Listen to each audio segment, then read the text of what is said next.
Welcome to another episode of AgWarriors. Mehrdad Bagherzamani.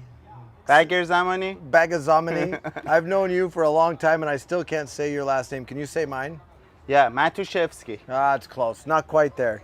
But so started this podcast, and the whole thought behind this podcast is we wanted to tell the story of warriors, of people that are in ag, whether they're influencers, whether they're inventors, whether they're manufacturers, whether they're farmers, just some really cool stories in ag, and share that with people. So I appreciate you being on here. Now, before we get started, the first thing that I ask every guest is, if you had a weapon. I don't know. That's my phone. No, not a weapon here. You're a warrior. If you got to choose a weapon, you were going to battle, what would your weapon be? My charisma. Your charisma is a weapon, Mehrdad. There's no doubt. So, Quick Dick, he was a sickle. You know what a sickle is? Like that big curved sword, yeah. Right? That's what his weapon was. Mine was a baseball bat, and yours is your charisma. Yes. That's what you're going to stick with, is your charisma. Okay, we could do that. So, the reason I wanted to have you on here, and we'll dive into this a little bit, is I've known you, how long have we known each other? Over 8 years now. Is it that long? 8 years. It can't be that long. 2015. If really? I guess my math is no. Yeah, that would be 8 years, but do we meet in 15? 15, yeah. Okay. We went to Ontario, Woodstock show. Woodstock show. Yes. So I've watched you build your company from nothing, and we'll talk about all that. But I want to back that up. How in the heck did you get to North America? Like, what's the story here? Because I think people need to understand your story because it's so cool. You Sure. grew up on a farm. Yeah, I grew up in a dairy farm and Dairy farm. Dairy farm in Iran. Whereabouts in Iran? Esfahan. It's a historical city. Okay. Very beautiful. Dairy farm. Dairy farm. Yeah. It's dry, but a lot of stuff is like irrigation.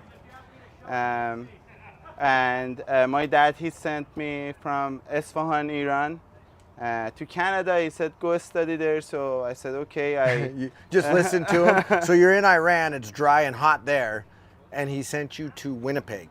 To Winnipeg, because the tuition fee was cheaper than anywhere else. So he didn't send you to like Vancouver or anywhere nice. He's like, son, I want the best for you. Go to Winnipeg. Winnipeg. Need to leave Iran and go to Winnipeg. Yeah, because I was a trouble too, so he wanted to get rid of me. You were a trouble kid? I was a trouble. What kind of trouble? A lot of trouble. You don't want to know. I do want to know. Like, this is new to me. What kind of trouble did you get into? Nothing. Nothing? Just we can't talk about that trouble? No. Okay. So, troubled kid, go to Winnipeg. What year did you go to Winnipeg? It was 2010. And so he said, yeah, I'm gonna cover your tuition fee and everything. And then he went bankrupt the first year. So in 2010, he sent you to Winnipeg. 2011, he went bankrupt. Oh, because man. you know, dairy farming in Iran is like USA. So anybody could have a cow. In Canada, we have supply management and we have quotas. But in Iran, it's like USA, anybody could have cows. Anybody Right. could milk cows. And we have Holstein cows. Holstein? Holstein. Holstein. You're sounding German. Yeah, well, that's how we say it. Okay. Holstein cows. Yeah. Holstein cows. And he went bankrupt. Yeah, he went bankrupt and he said, come back. I said, heck no. You said, I'm not coming back to Iran. I love Winnipeg. I really liked it. I love Winnipeg, even though it was cold, but I have a lot of good memories from Winnipeg and Manitoba. We have a lot of lakes around us, and we went, I love camping. Had you met Mateen at this point, or you still didn't know Mateen when he said come home? No, Mateen knew me. Okay, so Mateen... Mateen's your wife, for those people who don't know. Yeah, Mateen is my wife. Yes. She is the half owner of PGA. Right. So she's really the brains. You're the charisma. She's the brains. She's the brain. She's the hard worker. Yes, for sure. That's awesome. So, anyway, so you had met Mateen already. No wonder you didn't want to go home. Yeah. You're like, Dad, I met the girl that I'm going to marry. I'm not going home. Yeah, definitely. Yeah, that's funny. So, 2010, you're in school. What did you take in school? So I did agribusiness, but I failed a lot of my courses. Why? I was a bad student. So you were a troublemaker at home and you were a bad student. Yes, bad Yes. student. Agribusiness, it was supposed to be done like in 4 years. Yeah. But it took me almost 6 years. Okay, So, but did you graduate? I graduated. Yeah, it took you 6 years, but you got it Bachelor done. of Agribusiness and in management. I specialize in management. Okay, that's Yeah. awesome. So I don't have a college degree. School of Hard Knocks, they don't give you degrees for that. Like degrees doesn't matter. I honestly I've never learned anything in a school, and I feel like I wasted 4 to 6 years of my life at a school. So Like, you are not I don't- advertising for people to go to college. No, please stick with what you love. You know what's so funny is we did a podcast with Eric Jenkins, and he went to college for a week, and his mom and dad had told him, if this doesn't work out, come home. Like, Yeah. why go to school if it's not something you want to do? And that's exactly what you're saying. So your kids aren't going to have to go to school. No, I mean I'm gonna leave it with them. So if they would like to go. If they don't, I'm not gonna force them. You know. So 2010, how much English did you speak when you first came to Canada? Well, it was really bad. My communication was bad. Like I remember when I came to Winnipeg, it was like April 2010, and so At least you didn't come in the middle of winter. I went. No, it would have been bad, but like it was nice. Like Yeah. I saw. Oh well, the Yeah, weather you come was in good. April in Manitoba, you're like, this is amazing. The blossoms, you know. The blossoms, yeah. Yeah, I loved it. And then when I came to Winnipeg, like I went to Vancouver first. Look at you. Look at your English now. You could say He Vancouver. taught me. I did. I taught him how to say Vancouver. When we first started getting to know each other, he pronounced it Vancouver. And we've now worked through that. Because like V and W for me, it used to be the same. You're a bad student. How would you know the difference between the two, right? Yeah, for sure. But And- anyways, you came. Yeah, Vancouver, and I didn't know there's flights from Vancouver to Winnipeg. It was like super expensive. I think $700. So I decided to get a bus. You took a bus. I took a bus from Vancouver to Winnipeg, and when I got to Winnipeg, I didn't know. Like I used to go to grocery stores to downtown. I didn't know there's a grocery store like superstores, Walmart, and everything next to me. So you would go all the way downtown to the grocery store. Yeah, because I had nobody here. Imagine like you come from another country, you don't know anything. That's what makes your story and what you've done so cool, because you did come here. You did know nobody. Yeah. Right? And you barely spoke English. Yeah, very bad. My English was very bad. So Yeah. good now. Yeah. It's so much better, Mehrdad. And I know you hate that. You're always like, you even here, you're like, I don't want to talk because you don't have confidence. But if you, I do have the confidence. you but do, it's you have the just- charisma. Yeah, I have like, it's just like I have a really thick accent, and I love my accent. Right. I hope that this sound is recording, because if this sound is not recording, hey, check your mic. Is it on? My mic says it's on. Yeah? No, we're not Is it? pausing it. Yeah. It's got to be working. Yeah, So probably. if it's not, we're firing Izzy, because this is gold. Yeah. But so you come to Canada, you spend 6 years at school, you graduate with a meaningless degree. Yeah. When did you get married? Anyways, so how did you meet Mateen? So I met Martin at school. Like we were studying, studying. Yes. Is that what the engineering. kids call it now? Is the engineer is studying? Studying, yeah. Right. So we went to an engineering degree. Started like I saw her. I told her if she is Iranian, because like Iranians, we have sensors right everywhere. What do you mean? Like Tell me about your Iranian sensors.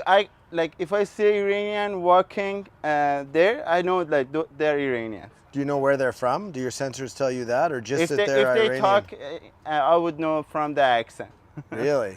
Those Yeah. are some pretty powerful sensors. So you sensed that Mateen was an Iranian. Yeah, like the look. The senses were going off. What Yeah, did you- the best looking Iranian. Like she's beautiful. way out of your league. We've talked about that before. Like, you know, if you're a 7 with charisma, Mateen's a 10. Oh yeah, Yeah. How did you do that? Well, like I just told her, you know, like I am from Iran and like My dad's a dairy farmer. My dad's dairy farmer and stuff, and you know. And I'm terrible at school. Yeah, and then I told her like I play tennis. Do you want to go play tennis? Instead of tennis, I said like, okay, let's go to a Chinese restaurant, and then we end up in Pony Corral in Winnipeg. So let me get this. So I made it like a date. You went on a date. You Yeah, took her and to she play. didn't know. So you said, let's go play tennis. Yeah. And then you went for Chinese and ended up at Pony Corral. Yeah. And the rest is history. Yeah, the rest is you leave it with masters.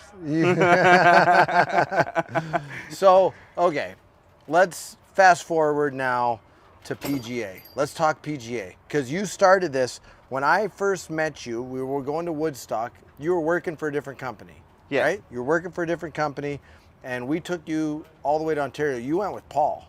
Yeah, right? with Paul. You Yeah, drove- I miss Paul. Hopefully, we will see him in Agritechnica. He's working our booth at Agritechnica. He's going to be Oh, back with you got a Thunderstruck. booth? Yeah. Nice. Do you have a booth? No, I'm just gonna walk the show. Ah, you have to stop by the Thunderstruck booth. We got I a booth will. this year. So you drove to Ontario with Paul. Any hitchhikers on the way there? Oh, we took one, right? That was it with one? me Yeah. on the way back. Yeah, yeah. We definitely had a hitchhiker experience. What did you think of that? Didn't you have more than one hitchhiker experience with me? Didn't you? Didn't we I have an think- experience going to Red Deer where we picked up a hitchhiker too? I think maybe. I'm I not don't sure. know. My memory is not as good as yours. Okay. Anyways, so that's when we met. Let's talk a little bit about that, because there's something very unique about you that you love. That Yeah. people need to know. What is that? Well, you know, I grew up in as a dairy farmer in Iran. I grew up in a rich family, right? Right. And then when my dad he went bankrupt, it was just too much for me. You know, like I was a spoiled kid. You were spoiled. All of a sudden, I didn't have any money, so I started like doing construction work in minus 40 degrees Celsius. Yeah. What is it in Fahrenheit? That's like, really cold. Yeah, really cold. And like dishwashing. Because your dad delivering- wasn't sending you money anymore. Yeah, delivering pizza. So I said, okay, and I did gardening, and I said like this is like too hard on for me. I want to like grow. Right. And after my school, like I worked for a couple of farmers, and they were using these old testers.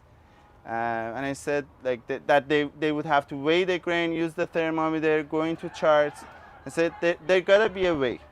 And you know, like I maxed out all of my credit cards. Back time, like I had like about $3,000. I went to University of Manitoba. I talked with the professor there. I said, like, just get me something there, a prototype that even if it doesn't work, I can show it to farmers about my idea, because I want it to be portable. I want to have the printout and everything. I want it to be really accurate. So I want to show it to farmers what I have. So you went back to the place that it took you 6 years to graduate.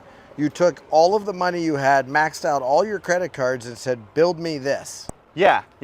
But like That's not the thing I was talking about that you liked. I was going to talk about ketchup, just for the record, and how you put ketchup on everything. Yeah, but that's okay. Well, try this. If you haven't tried it, try ketchup and mayonnaise and oregano on your pizza. It's the best. So that's the first thing. When I met Mehrdad, we went out for supper. We went to BP's. I'll never forget this.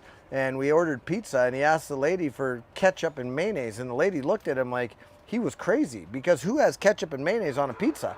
And then he put it on his dang pizza and had ketchup and mayonnaise on his pizza, and he's like, oh, it's the best thing ever. Well, for me, it's the same. Like, why do you put barbecue sauce on your barbecues? If your barbecue is so good, you shouldn't put barbecue sauce. Just salt and pepper and have it. You know, like it's I mean, but why do you put ketchup on pizza? The pizza should be good. Yeah, I don't know that. You that's put how I ketchup put on chicken wings. Who does that? chicken wing? No, I don't do that anymore. Okay, so back to the prototype. So you took everything you own. You said, build me a prototype. Yeah, and Then then what? I went farm to farm around Winnipeg, showed my ideas. How was your English at this point? Because I think that's something people don't understand. Is here's an Iranian, right, driving around farm to farm, just showing up on people's farms with a prototype and saying, Door hey, to door, yeah. door to door, by yourself. Yeah. Minus 40. No, it was summer. Oh, it's summertime at this point. Summertime, yeah. Okay. And then, I was going farm to farm, and I showed my my idea, my product, and I told them it's not there yet, but I'm gonna deliver it to you guys within 4 to 5 months. So you started selling it. Yeah. To these farmers. 50%, yeah. So you were taking a deposit. Deposit, yeah. And you still had to figure this out. I knew what needs to be done, but I was not 100% sure because as a company, 97% of these companies, they go within the first 2 years, they go bankrupt, right? Right. Even if you have the best idea, you never know what happens. So you're doing great then, because you've made it past 2 years. You're in the 3%. Yeah, we are in the 3%. Okay. Right now we are 7 years. 7 years. 7 That's years. awesome. Yeah. Okay, so let's talk about this. So you took a bunch of deposits of all these door-to-door visits, and now you got to figure out how to build this machine. Yeah. How'd that go? So I'm lucky to have the best And were you product manager. Were you married at this time? When did you get married in here? Because I know that was a big deal. Yeah, so Iranian weddings are crazy. Well, I haven't done it yet. Up to now, I haven't done it because we've never had the. Wait, you're not married? We are married, but we just did it a very small ceremony. You didn't do a big Iranian wedding? No, but we will be doing I better it. get an invite. Oh, do you need a best man? Oh yeah, you will be one of them. It's gonna be in a winery. You know how much I love wine. Next year then, because this year I'm not drinking. So next year I'm in. Sure. Yeah, for sure. I didn't know you didn't have a big wedding. No, we didn't. No. Okay, Yeah. so you'd gotten married though, right? You had got married at this point. Yeah, I was married. And then you decided to start building these. Yeah, I started building this in my apartment in Winnipeg. It was a 2-bedroom apartment, very old. So I want to paint this picture because this is a really cool thing. I remember coming to your office. You said, stop by and we'll load up, because the first shows you did in my booth when you launched this product, right? Yeah. So I came, and to paint the picture, this is not like a beautiful apartment in amazing Winnipeg with views of the. This very is the old one. This is the ghetto, right? We're in the ghetto, and it's a blizzard, and it was AgriTrade. I was taking you to AgriTrade, right? AgriTrade. Yeah, November. November. So it's a blizzard. So I pull up with my trailer, and I'm like, where in the heck am I? He's like, don't leave your truck unlocked. And I'm like, what do you mean? I was like, I can't leave it unlocked to put this. No, we got to keep it locked. So literally, I go into your apartment, right? 2-bedroom apartment, and there's moisture tester parts everywhere. Yeah. You had your bedroom, and on the floor, there's moisture tester parts. Your second bedroom. Oh yeah, and at some points, I remember it was the first 2 months when we were doing those moisture, and for calibration, I had to deliver 4 machines to a farmer, to a couple of farmers around Winnipeg, because it was harvest time. So, this is before I visited you. This is right when you were starting. Yes. Yes, that harvest. Okay. Yeah, and then the electricity went down, and we had to calibrate those moisture testers with candles. Wait a minute. So you're calibrating your moisture testers for farmers with no electricity by candles? By candles, yeah. True story. Because we had no other option. I had to sleep for an hour or two and get it to them because they want a moisture test it.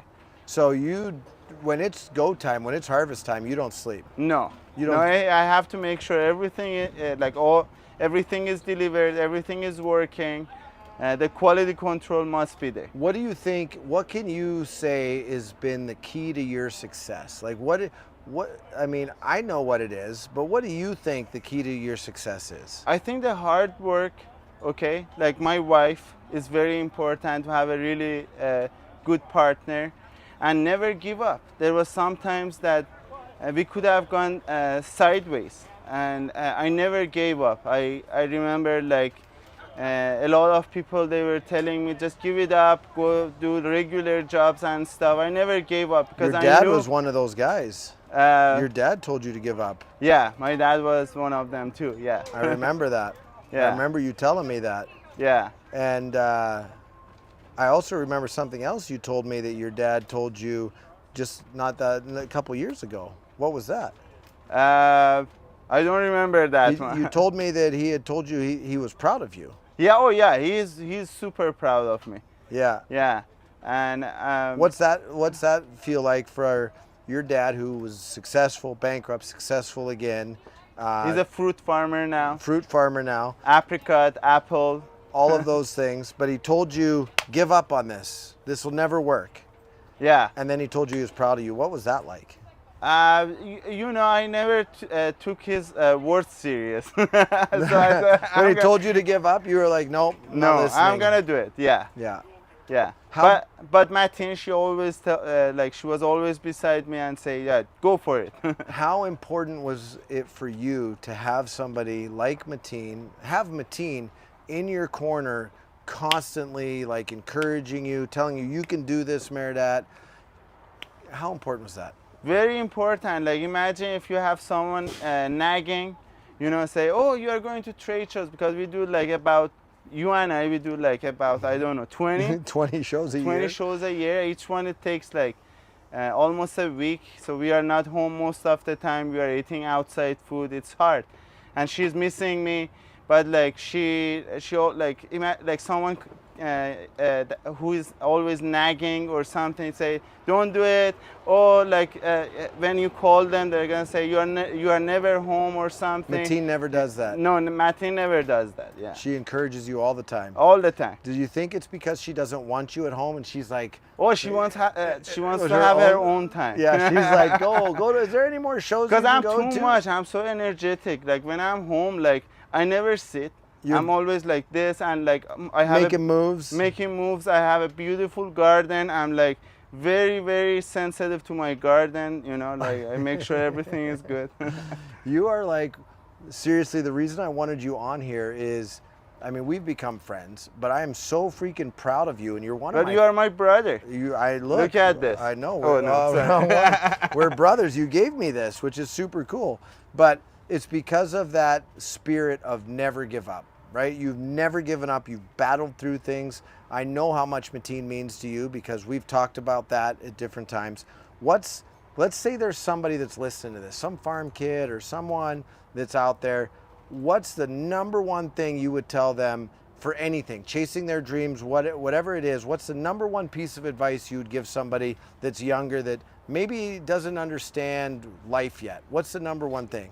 Your kid. Let's project ourselves 10 years from now. You've got 4 kids because only one's going to be good. But Yeah, for sure. You're a kid. What's the number one thing you tell them? I would say just chase your dream. Just do whatever you like, okay? And if it doesn't work, try another thing. Just keep trying. Keep trying till you are happy. Because if you are not happy in something that you are doing, you're gonna do it for the rest of your life, and it's just gonna be you are not gonna enjoy it. Because I enjoy it. I enjoy every second of talking with farmers, and we are so lucky to be in ag industry, because if you go to construction industry or some other industries, they're all like very like when you talk with them, with farmers, they're themselves, like they're very down to earth. I love talking with farmers. It's like, you know, it's like life is going on, right? Continues to move. So let's now talk 2023.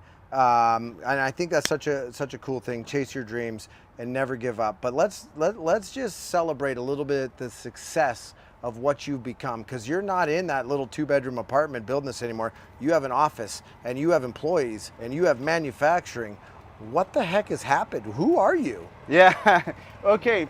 By the way, I forgot to say, like you also helped us. Like you took us to the first trade show, which was AgriTrade, right? AgriTrade, and because AgriTrade, it's in Alberta, Red Deer, and everyone knows to get a booth there, it's very competitive. There is like 5-6 years waiting list, but you got me there, and like the first year, and we started showing like our products. So I really appreciate that. Listen, and that's cool, Mehrdad, and you have a sweet product, and we took you there, and after that year you were in our booth, or 2 years or whatever it was, you established yourself. It's because the farmers wanted what you had to sell, right? And I also remember there were times in those first couple years where everything didn't work perfect on the moisture testers, but the beauty of it is it didn't matter when somebody called, you answered the phone. Why do you do that? Why do you answer the phone after 5 p.m.? Because farmers, they don't work by hours, right? As you know, like they work by acres, and it's not 8 to 4 jobs, right? You gotta, like when it's harvest time, our products is harvest time, and you gotta be available for them. If you're not gonna be available for them, farmers, they're not gonna wait. They're gonna be harvesting even like 1 a.m.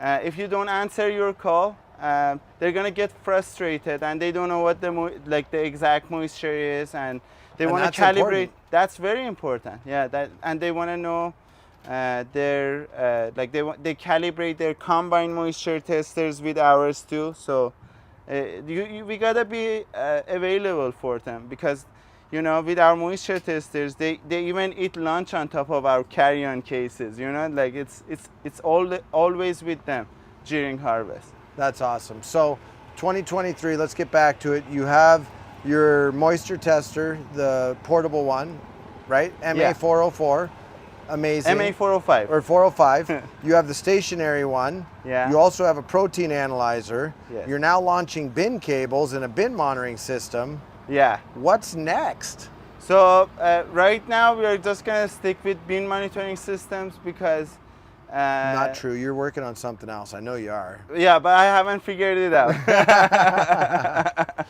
Yeah, so like the bin monitoring system is like our new product, and I gotta make sure it's been working pretty good, and I gotta make sure. You told me, you called me before you came down here and said you were out in Alberta, out on bin yards, then you went to Saskatchewan, then you went to Manitoba, now you're down here, then you're going back to Saskatchewan for another install, because for the first year of bin monitoring system, I want to make sure I understand if there is any issues or if there is any problems, because nobody is gonna tell me like what are the problems. But like when I'm on top of the bin, drilling, is it scary up there?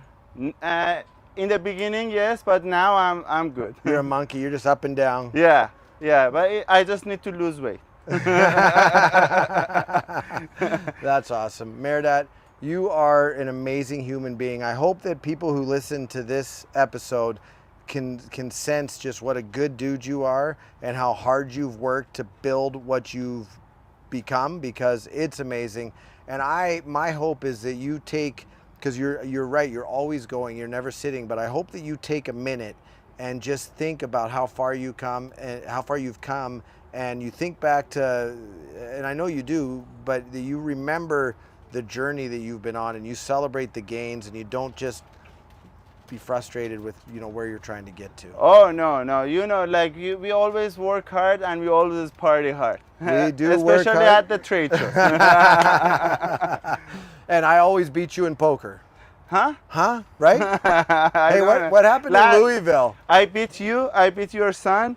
Oh, that was Sioux Falls, but Louisville was a different story for you. Yeah, Louisville? Yeah, I was the second, no? No, you were not second. Out of like how many people? There was 12 of us. You went out, I think, in 5th or 6th. I had too many bourbons. Too many bourbons in Louisville. Elizabeth took everybody's money. Yeah, she took. I wanted to cry. Okay, so one last thing for you. It's something that we talked about in an episode right at the very beginning when we launched this. We talked about the Thunder family. You are clearly a member of the Thunder family. You always invite us for all the parties. Everything. We're going to the Corn Palace tonight, right? So Thunder family, Dixie is our enforcer. Dixie and Steve Casting from Duckfoot are our enforcers. They're our tough guys or tough girls. That's who keeps, you know, people want to mess with us. They got to deal with those two first. What's your role in the Thunder family? Who are you in the family? Well, I'm your brother. I know you're my brother, but like, what is your, like, in my mind, you're the person that everybody loves, right? You're the one, it doesn't matter, Copperhead, Jenkins, everybody loves Mehrdad. Everybody knows Mehrdad. I think it's because you make everybody laugh. You are like, you're our jester, our person, you bring joy to everybody in the family. I think that's a cool, we need to come up with a special name for you. A joker.